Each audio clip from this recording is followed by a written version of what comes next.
While the military developments dominate the headlines, a parallel battle is being fought across the balance sheets and supply chains, from the volatility of Brent crude to the sudden paralysis of regional aviation hubs.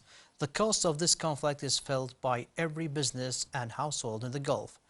To help us understand the scale of the economic earthquake, we are joined in the studio by Cristina-Gabriela Mirica, a seasoned business development consultant and the former country director for Oxford Business Group here in Kuwait. Cristina, it's a pleasure having you here in our studio.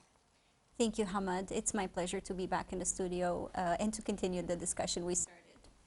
Great. I would like to begin with, how would you describe the immediate economic impact of the Iran war on the Gulf region, particularly in Kuwait? When we think about the economic impact, we see a dual effect.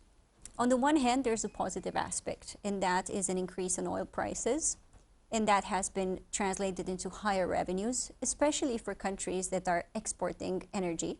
And here we're mainly looking at Kuwait, Saudi Arabia, and UAE.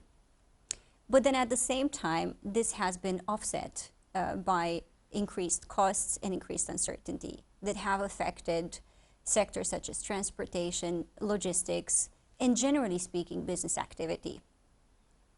Now, for us to understand much better, we would have to look at different markets, because now the effect of this crisis is not felt uniformly. It started being absorbed differently by each market. So, for example, when we look at Saudi Arabia, the impact would most likely be now in ensuring that mega projects that are related to the national vision of Saudi Arabia 2030 are continuing, because are some of the most important pillars of their national vision. On the other hand, when we look at markets such as the UAE, which is known as a global trade, aviation, and logistics hub, the effect is more immediate, because we see disruptions in shipping, we see delays, rerouting for airlines, but it's also affecting their re-export capabilities. When we look at Kuwait, and this is our main focus, Kuwait, the situation in Kuwait is slightly different. First of all, Kuwait, I would say, it's more insulated compared to the other countries, mainly because it has fiscal robustness, let's say, but also because most of its revenue is still coming from oil. We have more than 80% of GDP coming from oil revenues, and that has been increasing in light of the current circumstances. So the immediate effects of that would be more on economic activity. And here we need to factor in also the fact that Kuwait is still reliant heavily on government expenditure, but also that these strategic projects that Kuwait has depend on international partners, on consultants, foreign expertise, contractors. Yes. And in light of the recent events, investors have been more or less shaky, right? The investor sentiment has been more or less shaky. And that doesn't mean that the economy is stopping in any way. It just means there's going to be a slowdown, at least as an immediate response. So I would name these as some of the most immediate effects. And we have seen some of this pressure translate already into business behavior, right? Changed business behavior. And here we can mention the rerouting and recalculating. It's factoring in, adjusting prices, let's say, to factor in the increased costs in terms of transportation and energy inputs, and also increasing stocks, because it's a very important part right now. Great. I would like to talk about the Strait of Hormuz. It is one of the world's most vital energy routes. How vulnerable is the global economy if tensions there continue to escalate? Well, we're now getting close to the third week of the conflict. And we have seen already that global economies are very sensitive to any changes happening in the Strait of Hormuz. And that is even before we can talk about the situation normalizing. or getting to a closure scenario. Yeah. Now, what we have seen in the past week, since I was last here, is that markets tend to react much faster than global supply chains. And we're looking at some of the information we have. The price of oil went beyond $100 per barrel. Yeah. And here the risk, or the worry, if you will, from the markets is not the lack of availability of barrels. It's just that transportation, insurance, and security costs have all risen at the same time. And this is creating pressure. On the other hand, yesterday Reuters announced that the price of Brent reached $103.7. And also we see that that the local authorities and shipping organizations are still signaling the Strait of Hormuz as not being really safe. Yeah.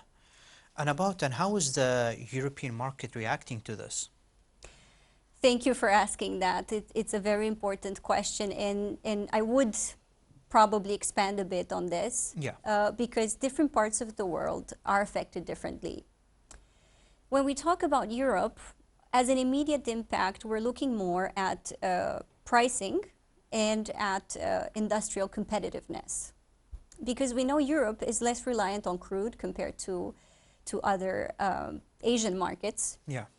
But at the same time, it remains vulnerable to volatility in energy prices, to narrower fuel markets, but also to inflationary pressures. And in Europe, we can see a main differentiation between two types of scenarios. On the one hand, you have stronger economies, such as Germany and Italy, that are high exporters of goods. They're very strong in terms of manufacturing, and these industries require a lot of energy inputs. So for sure, when it comes to these markets, we're going to see the inflationary pressure at a country level, and that's going to be translated to the end consumer. But we're going to see also lower margins in terms of profitability, right? Yes. When we talk about the other spectrum, I would here offer as an example Romania, which is my home country, and countries that face similar conditions. So in Romania now, the inflation level is already high. Currently, it sits around 5 to 7%, somewhere in between, whereas the European Central Bank's recommendation is at around 2%. So that's already very high. Yes, it is. For countries that face already high inflation, this crisis is going to create a few problems. At a government level, we're going to see that borrowing is going to become more expensive. And that has two potential consequences. Either the government is going to be able to support less and spend less, or simply the debt is going to be at a higher cost. Then when we look at businesses, we're going to see a contraction of the sectors, and that, over the long term, can lead to higher unemployability rates, right? Yeah. And for the end consumer, it's going to be mainly being able to afford less with the same income. Now, on the other hand, not all the markets react the same. Yeah. So if we were to move geographically a bit further into Asia, for example. Yeah. I was going to ask you about the Asian markets, about that. Perfect. So if we would go to Asia right now, we see a different scenario. And that's because a lot of the, some of the highest energy importers around the globe are in Asia. And much of that energy, much of those imports have to pass through the Strait of Hormuz. So the impact from an energetic perspective has been higher. Recently, Reuters and Associated Press have announced that Asian markets are now adjusting their strategies, their energy strategies, and we see, again, two sides of the spectrum. On the one hand, we have markets such as Japan and South Korea that are now tapping into strategic reserves and are adjusting their power mix. Whereas we have, for example, countries in South or Southeast Asia that are taking more aggressive measures and moving more towards coal. So when we look at Asia, the story goes beyond just inflationary pressure. Yeah. It goes more into energy security, if you will. And if we try to look at the macro level, zooming out a bit and trying to make sense of all of this, what do we see? On the shorter term impact. Yes. Higher oil prices, higher gas prices, higher freight prices, and a nervous financial system. The real question is what happens on the longer term. And on the longer term, we might see a transition from a price shock to an economic development shock, if you will. And that's because we're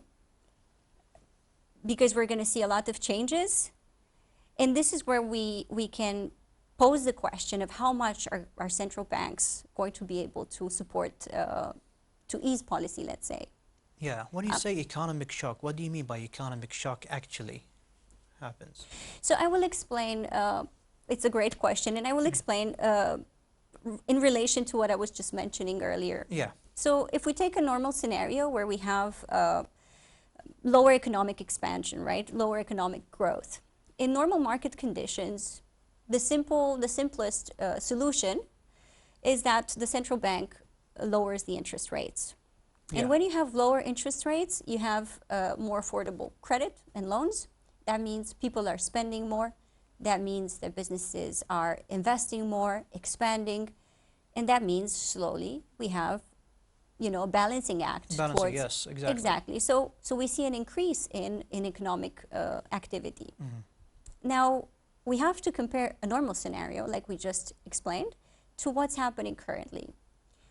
So we have a crisis, we have a conflict, more specific, yes, that creates an increase in energy prices, and that creates an increase in end products for consumers. Yeah. And this is higher inflation. And because of this higher inflation, because of this rise in prices, consumers are able to spend less in other industries outside of energy. So it's creating this same scenario of slower economic growth. Now, can the central banks apply the same policy and reduce interest rates? No. No. No, because in that case, reduced interest rates would lead to the exact same increase in expenditure, Yes, and businesses investing more and expanding, and that would increase demand. yes. And exactly like I was saying last week, increased demand leads to an increase in prices. So this would be a secondary inflationary wave, and it's something that would highly affect the current situation. So this wouldn't be a possibility. On top of that, if you factor the current situation, I mean, if you factor the potential expansion of what's happening now for 2-3 weeks at least, wherein we might start seeing shortages of certain products or less availability, then for sure it would be even a more difficult balancing act, because with lower supply, the prices could rise even higher. Exactly, yeah. That doesn't mean that the central banks don't have alternatives. They can still inject money into the banking system, just like we were mentioning last time. Maybe strategically support key sectors of the economy. But there are certain elements that have to be decided based on each market. Because, for example, one of the most, the simplest measures that governments around the world take is to cut taxation. But in a country such as Kuwait, where we don't really have much taxation, this is not an option. Yes, exactly. We've already seen disruptions to shipping and rising insurance costs of vessels crossing the Gulf. How does that translate into real economic consequences for global markets? So, for sure, we're seeing now a transition from a price shock, if you will, to more operational responses. And this we tapped a bit in on our last discussion. Yeah. And we have to understand here that when shipping becomes expensive or unreliable, it doesn't affect only the price. it actually affects the way in which trade functions. And some of the consequences are not only the delays that we see in, in products reaching the markets, but we also see contracts that are not able to be fulfilled on time according to the initial timelines. And we might start seeing companies not receiving critical inputs for their companies. And I would build up for this specific subject on something we tapped in last week, when we were discussing about the fact that production in oil and gas might be halted or, partially slowed down by the lack of availability of warehousing, because the oil is not getting out of the countries, so the warehousing is getting full. But the same effect could be not only due to warehousing, it could be also because of what we were just saying, critical inputs not reaching these markets. So for example, we know companies in oil and gas depend highly on petrochemicals, potentially on spare parts. So obviously, if those are not reaching on time, then we would be seeing a major disruption.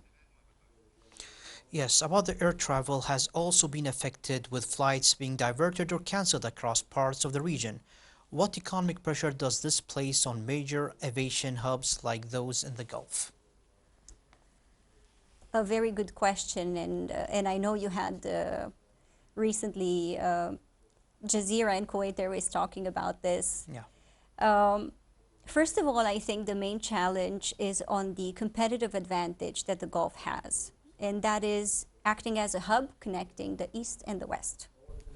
And in this context, aviation becomes more than transportation. It becomes economic infrastructure, if you will.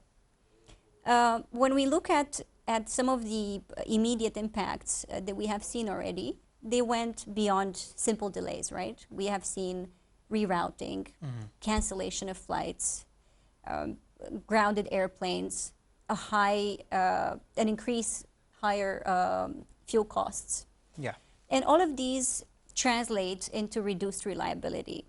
Now, reliability is a critical factor, especially for hubs such as Dubai, Abu Dhabi, or even Doha, because they have very high traffic. And for this high traffic to function as it does, it needs precise connections.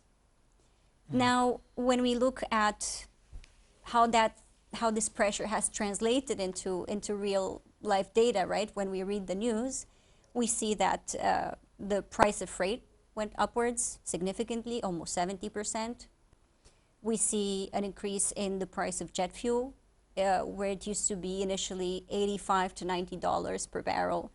Now it's reaching $150, even $200 exactly. in some parts. So when we think about all of these factors, the bigger question is, if this situation gets prolonged, will airlines remain profitable until the end of the year? And this doesn't depend only on the length of the conflict.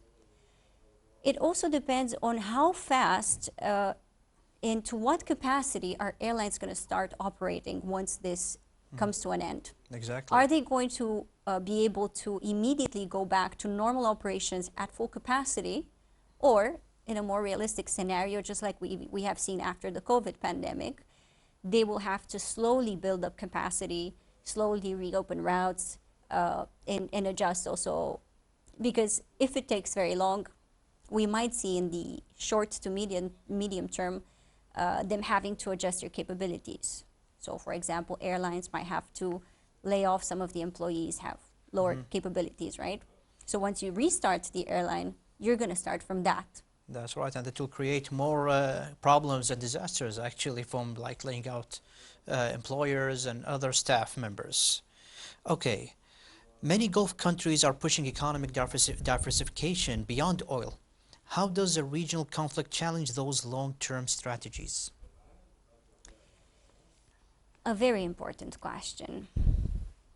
When we think about economic diversification, we need to first understand what are the premises of economic diversification, and that typically is confidence and long-term planning. And right now, we know that both of them are being challenged. We know that in order for economic diversification to happen, most of the regional governments have been trying to attract investments in key sectors. And we're looking here mainly at tourism, at infrastructure, technology, even logistics. The problem is that investor sentiment right now is relatively shaky. Because of these disruptions, now we might see an increase in the cost of investments, right? Now, projects are less predictable. Timelines are completely off balance. We don't know, are things going to make sense over the short term or not? So we're going to see a more selective behavior in terms of investments. Because in uncertain times, what we see normally is that investors move towards safer investments and this is not going to stop economic diversification. It's just going to adjust the pace at which economic diversification happens. It might be that on the shorter term, they're going to divert their attention to different types of projects. We might see delays in certain agendas, and maybe a focus, even from a government perspective, from more strategic directions, more into ensuring continuity, business continuity, and supporting the economy in the current context.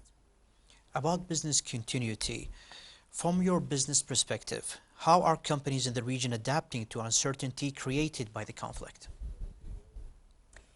Well, this is interesting because we have seen a shift more from efficiency, and this is what normally companies are looking for, into resilience. And the main change that we have seen was operational. And we have seen exactly what we mentioned earlier, rerouting of flights and of shipping paths. We have seen an increase in stock, ensuring that there's no shortages in supply. We have seen price adjustments that factor in all of these extra costs that are coming from energy. But at the same time, there are other things happening.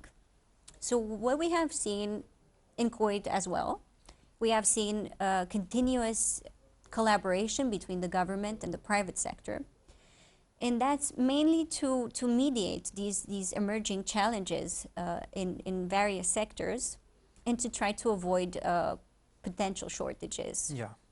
Now, this would be a second factor.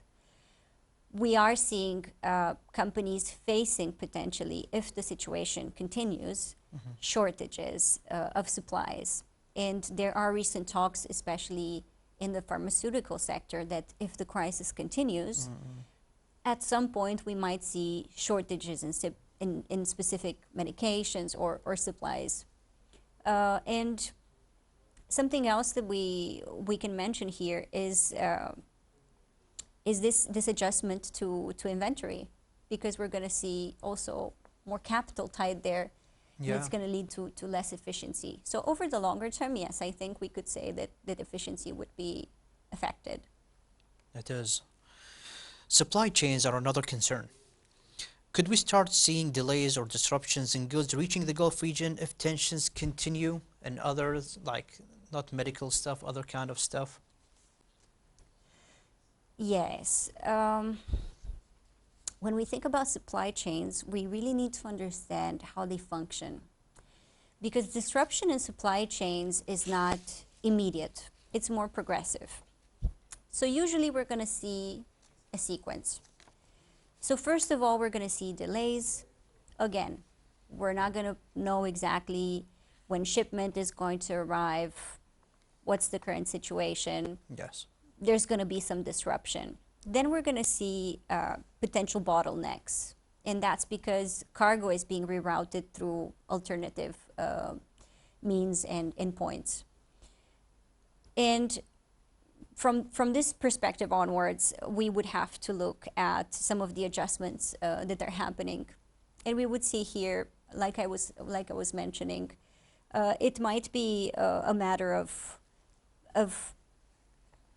prioritizing certain products.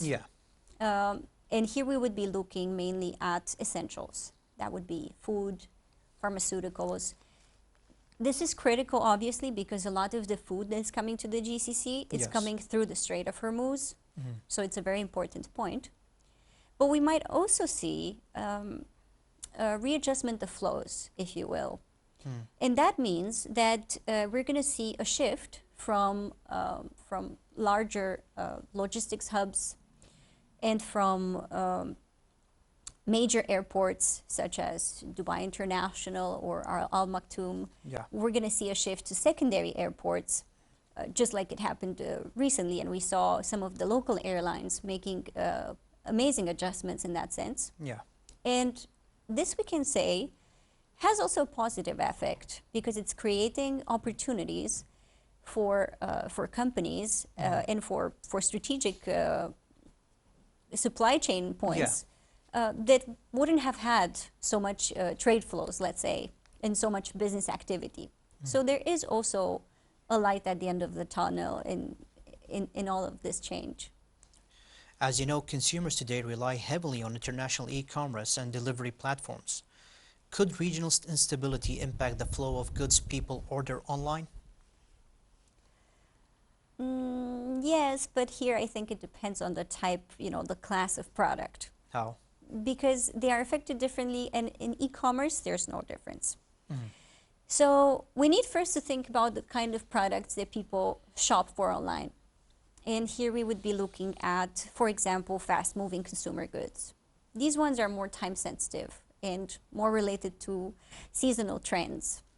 So in this situation, companies might be prioritizing faster delivery, faster shipments, even if it's at a higher premium. And the reason for that is that if shipment is delayed too long, they might actually miss entire sales cycles. And that's not very good for them. Exactly. When we look at other types of products, for example, more high-end products, more specific products, and here could be electronics, but more niche products also, we have here differentiation between need and want. Because these products usually are out of the need category, they're more on the want category. So we all know that when we really want something, we're happy to wait longer as long as we get it. And in this situation, we will see companies most likely focusing on reliability towards the end consumer than on shorter travel times, let's say. Exactly, shipping times. The only segment I would say I see as being more affected, but I think that's significantly lower, it would be the category of more sensitive shopping. And here we're talking about specific medications that are not available on the market, on the local market. It might be specialized supplements. Even it could be technological equipment. And in this situation, the effect would be immediate because there would be no alternative options in the local market. But outside of that, I wouldn't necessarily see a major disruption for e-commerce. Great. About the financial markets tend to react quickly to geopolitical tensions. What signals are we seeing so far from regional and global market? Now, for us to understand financial markets, I think it would be great to look, at different classes of assets and how they have been affected since the conflict started 3 weeks ago. So, for example, when we look at oil prices, we have seen a spike in oil prices, although they're maintaining high volatility, let's say. When we look at classes such as gold or the US dollar, both of them have been strengthening in recent times. And that's a very natural consequence because usually in times of conflict and uncertainty, people tend to go more towards safer alternatives, right? What they consider as safe havens, if you will. Then when we look at equity markets, the situation changes. And it's very particular. For example, in Kuwait, The stock exchange just yesterday announced lower volumes, lower values at around 0.4%, which is very small. Now, when we look at equity markets such as Dubai, that are more reliant on logistics, on transportation, on aviation, on all of these affected sectors, then we clearly see that the equity markets are more affected. And lastly, Yeah. I would mention this category, although this is more at a global level, it's not really a thing in Kuwait at least. We can look at cryptocurrencies, and we see that there has been, especially when we talk about Bitcoin, which has been so far apparently the most reliable cryptocurrency, we see a lot of volatility. And that's because, I mean, that I think reflects the general sentiment about cryptocurrencies, because on the one hand, some people see it as hedge, so they tend to buy more, but then other people consider it less reliable than traditional alternatives such as gold or currencies, and then they tend to sell. So we tend to see that volatility also on cryptocurrencies markets. Looking ahead, if the situation continues for an extended period, what economic scenarios should governments and businesses in the region be preparing of? This is an important question, because when we think at it, I think it would be more about looking at potential scenarios. So one scenario would be that the situation is going to be contained, and in the shorter term, it's going to close. That's going to lead to softer response. And that means that the situation will be contained. We're going to still see pressures in logistics and aviation. We will still face volatility in terms of energy prices. But overall, there's going to be a higher sentiment of stability. When we look at the prolonged situation of uncertainty and conflict, then we would be looking at more fundamental changes, right? We would need to see the intervention of governments, more collaboration between the private and public sector, measures that would go beyond, operational adjustments. It would be more about, adjusting inflation levels, ensuring liquidity in the markets, and business continuity. Now, if we talk about a very risky future, Businesses, and the future, a very risky future and a very serious escalation of this conflict, then it would go from affecting the region into affecting globally trade. And we would see disruptions at all levels. It would be more a matter of resilience than anything else. Exactly. About the oil prices, it has shown volatility since the conflict escalated. Could prolonged tensions push prices significantly higher? Well, for sure. And I think what we have experienced in the last 3 weeks has been the greatest indicator. We went, and this is something that we were just discussing recently, me and a few colleagues, that initially when we were discussing about the new fiscal year of Kuwait and, budgets and so on, the predictions were made on an average price of oil at around $60 per barrel. And it's been 3 weeks since the conflict started. And in Kuwait, we're talking about prices way over $100. Yes. And if I'm not mistaken, some prices are reaching also to 140, 150. Yeah. And it's more than double. So, and this happened only in 3 weeks. Now, how high can they go? This is going to depend, as usual, on the balance between demand and supply. If oil is not able to get out of these markets, gas is not able to get out of these markets, on the short term, it might be mediated, but over the longer term, this is where the question comes. Depending on how long this conflict is going to last, the disruption could be even higher. And yes, we could see an increase in energy prices. Yes. How might rising shipping and insurance costs eventually affect everyday consumers in the region? Highly, and we did talk about this briefly. Yeah. because higher costs in insurance and in transportation end up affecting the price of end products, right? This is what we were saying earlier, that companies are now adjusting their prices. So when you have volatility on costs, you also have an adjustment in your own prices that reflects the increase in transportation costs and insurance. And obviously that's going to lead to higher prices that are felt by the end consumer. Yes, I would like to pause a little bit and take a phone call. We are now connected from Washington, D.C. Political analyst Aziz Fahmy. Aziz Fahmy, can you hear me? Yes, I can. Aziz, the United States President Trump recently stated he could knock out the electric plant in 1 hour, but it is holding back. Right. This is a correct statement from President Trump. And what happened today indicates that he was referring to this event because Israel targeted a very important gas facilities that provide electricity to inside Turkey.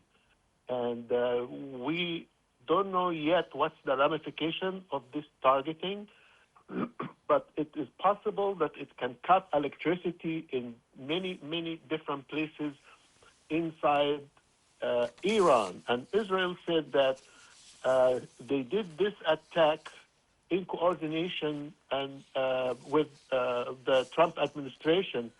And if it is true, because until now Washington did not confirm that, if it is true, this means that there has been a major shift in the strategy of President Trump.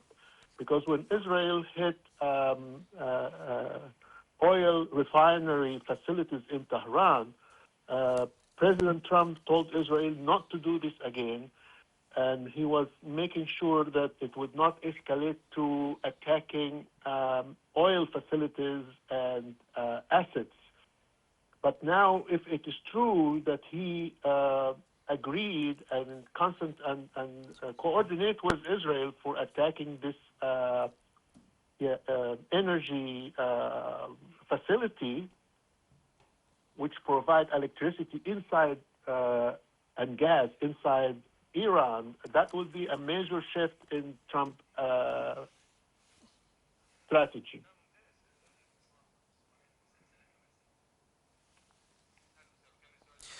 We are seeing reports of declining approval for the war in the latest polls. How is the White House managing the domestic political pressure as the conflict enters its third week? Yeah, President Trump continued to trying to calm the oil market and trying to calm the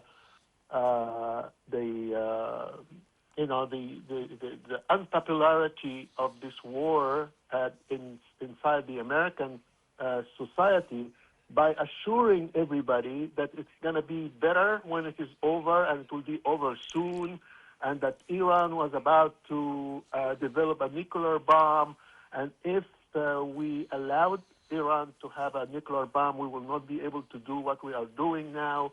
So, I mean, that is the discourse that President Trump adapted to deal with all these issues. There are actually reports of a rift between the United States and its NATO allies regarding the poultry barn roll. Who owns the aftermath of these strikes? Can you repeat the question, please? Yes, there are reports of a rift between the United States and its NATO allies regarding the poultry barn roll. Who owns the aftermath of these strikes? What are you hearing from the State Department on this?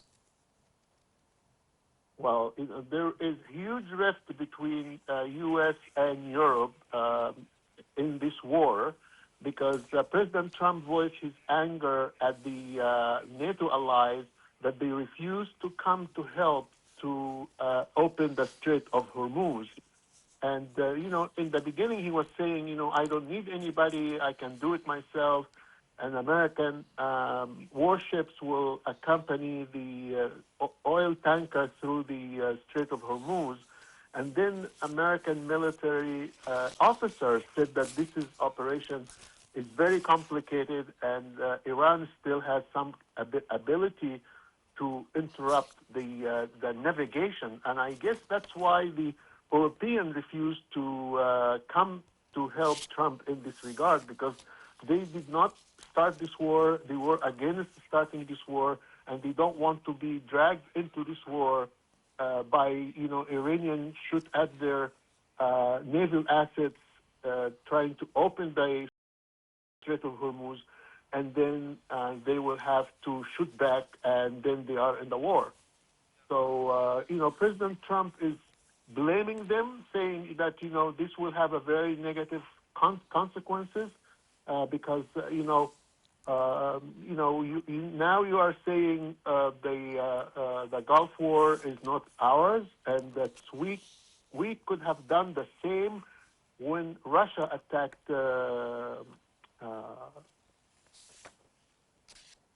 when Russia attacked an European country, Ukraine, but we came to help, we came to support, and President Biden sent military assets, and we paid hundreds of billions of dollars to support the war. But maybe next time we'll say, well, Ukraine is not our problem. So it's really very, very serious situation between Europe and the United States now. Aziz Fahmy, our correspondent from Washington, D.C., thank you very much for your time and effort. Returning back to my guest, Cristina-Gabriela, I would like also to ask you a question: are we seeing any changes in foreign investment flows into Gulf economies due to the conflict? Yes, on the shorter term we see that. But again, we would be going back to a scenario where we're not seeing investors pulling out of these markets. Mainly what we're seeing is a change in pace of economic activity. So we would be seeing a lot of this decision-making being postponed. A lot of projects may be being delayed, especially mega projects, more ambitious projects, because on the shorter term, attention needs to go back to ensuring business continuity. And I think the best word to sum it up is resilience, as we were saying. Yeah. We're moving away from profitability, from discussions of efficiency, and all of these, business incentives, if you will. We're now moving more towards surviving the day and ensuring that we don't face major disruptions. One of the effects of the current conflict that has started affecting some industries is a disruption in cash flows. And that has been partially because of all of a sudden interrupted demand. Because of the conflict, demand dropped significantly overnight. Mm-hmm. But in some situations is also due to the conflict itself. It's delayed payments, companies not being able to honor their contracts. Yeah. And while now the situation is still more contained, and we know in Kuwait, banks are supporting, and they're still offering loans, and they're still injecting liquidity into the market to avoid any sort of major disruptions. We know that when we talk about bigger projects and bigger investments, this could be a major detractor. So going back to conclude this one way or another, yes, I think investments are changing, but again, not from a fundamental standpoint. It's more just adjusting to the market imperatives now. Yes. Which global economies outside the Middle East could be most affected by the disruption in the Gulf? Well, it would be hard to say, because at base, when you look at it, every economy has something to lose. And some of the changes are surprising to all of us. Definitely, we could say Asia remains one of the most affected markets, generally speaking, and that's mainly because of their over-reliance on energy imports. As long as this disruption continues and oil and gas doesn't flow out of the GCC through the Strait of Hormuz, they are going to be the most affected. They are now tapping into strategic reserves. They're trying to look at alternatives. But if this situation prolongs for a very long time, we're going to see those reserves, you know, depleting eventually. It's a similar situation in Europe, but I think Europe would be more affected in terms of this inflationary pressure. And these were talks even before, right? Even before the crisis, we knew that there's all sorts of pressure that Europe is facing. Yes. Also because of these inequalities, let's say, between higher, bigger economies Yes. in countries that have joined the European Union more recently and have more reduced capabilities. They still have a lot of catching up to do. So yes, I think each market could be affected differently. Cristina-Gabriela Mirica, a seasoned business development consultant and the former country director of the Oxford Business Group here in Kuwait. I would like to thank you very much for this informative discussion. Thank you very much. Thank you very much. We'll be back after this report.